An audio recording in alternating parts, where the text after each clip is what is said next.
अस्सलाम वालेकुम, welcome back to my YouTube channel. आज हम बनाएंगे बहुत ही मज़ेदार, बहुत ही जायकादार और बहुत ही झटपट तैयार होने वाला मैंगो डेजर्ट। आमों के मौसम में आम खाना बहुत आम सी बात है, लेकिन हम बनाएंगे आम से बहुत ही डिफरेंट और बहुत ही मज़ेदार सी रेसिपी।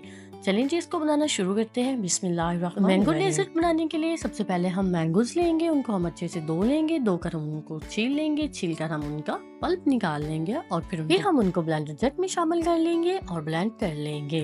तब तक के लिए अगर आप मेरे YouTube चैनल पर नए हैं तो मेरे चैनल को सब्सक्राइब कीजिए और बेल आइकन को भी लाजमी प्रेस कर दीजिए ताकि आने वाली हर अपडेट आप तक आसानी पहुंच सके।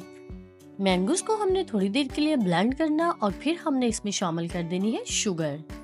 शुगर शामिल करने के बाद हम क्या करेंगे, इसको थोड़ी देर और ब्लेंड करेंगे और फिर हमने 3 से 4 चम्मच जो है इसके पल्प के जो मैंगो का ये जो बन गया है, इसको हमने 3 से 4 चम्मच एक अलग बाउल में निकाल लेने हैं।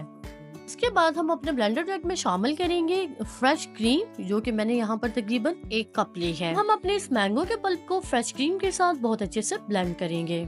ये आप गौर कीजिए कि आपने मैंगोस भी ठंडे लेने हैं और जो आपने क्रीम इस्तेमाल करनी है वो भी फ्रीजर हुई हो, यानी कि फ्रिज में रखी हुई हो और ठंडी हुई हो। अब जो हम ये इसको बर्तन में शामिल करते हैं, तो सबसे पहले हमने अपने मैंगो का जो पल्प था जिसमें हमने क्रीम मिला के उसको ब्लेंड किया था वो शामिल करेंगे।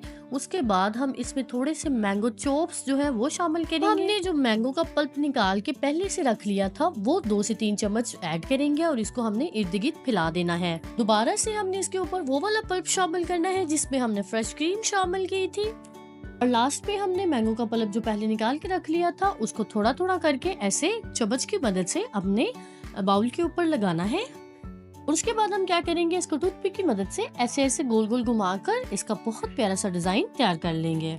इसको रखेंगे हम थोड़ी देर फ्रिज में और पेश करेंगे और खाएंगे और इसका मजा लेंगे। आप भी अपने घर में इसे जरूर बनाइएगा और मुझे बताइएगा कि आपको मेरी रेसिपी कैसी लगी।